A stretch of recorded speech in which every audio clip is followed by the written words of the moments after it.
So I am attending a press conference at the Jubilee Party headquarters, and this man here, his name is Kioni. He's the Secretary General of Jubilee Party. And he says, from yesterday's statement by Raila Odinga, that he spoke to Uhuru Kenyatta, or it is Uhuru Kenyatta who told him to join and support President William Ruto. You have said in no uncertain terms that Raila Odinga was lying to the country. Why is that? Uhuru Kenyatta's position is that you cannot join a government that is bent on causing all the havoc that it has caused for Kenyans. Killing them, abducting them, removing all the social support system that was there. Through budgeted corruption, you can see wastage of resources. This is not a government to join.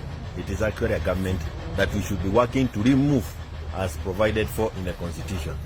And Uhuru did communicate to Kenyans through his letter that he was consumed by Kenyans during, I think it was on the 25th of July.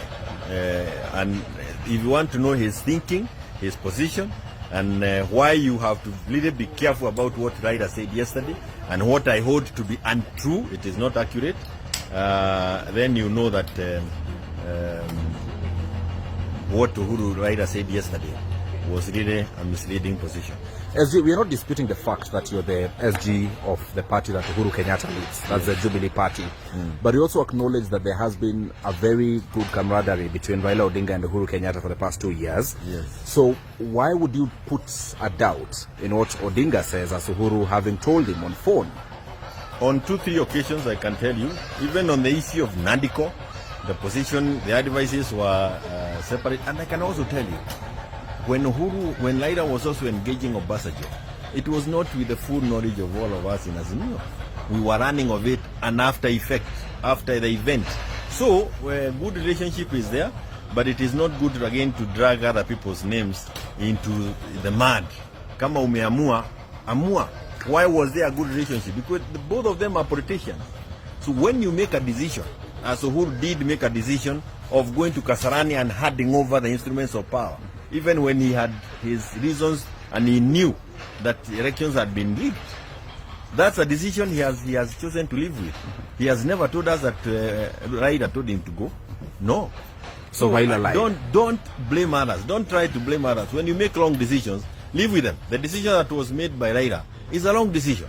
And I'm sure he will be saying many things that are not accurate, including what he said huko Marakwet. Tena anaenda badi siyagesemea hapa Nairobi. Well, something else you've said which is very important, that all along, even while Raila Odinga was engaging Obasanjo, the rest of you at Azimio did not know. We learned of it. We were learning of those things as after effects, after the event.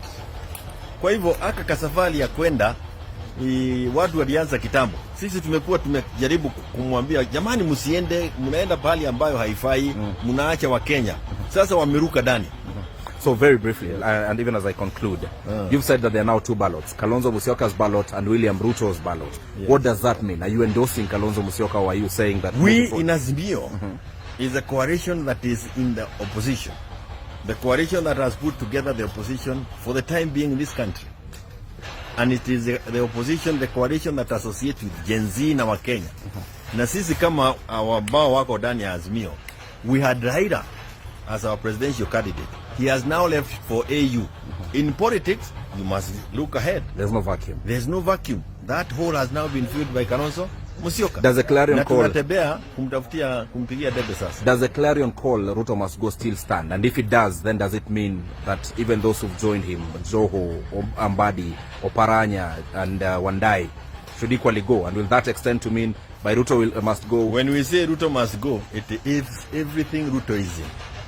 You know, when they started trying to become mischievous, they started saying we are saying Ruto so that we are left with Rigathi. So when we say Ruto must go, the body said this is a skunk. He has now joined the skunk. And we are saying the skunk must go. So Badi, Joho, Mparanya, Wandai, rafiki yangu.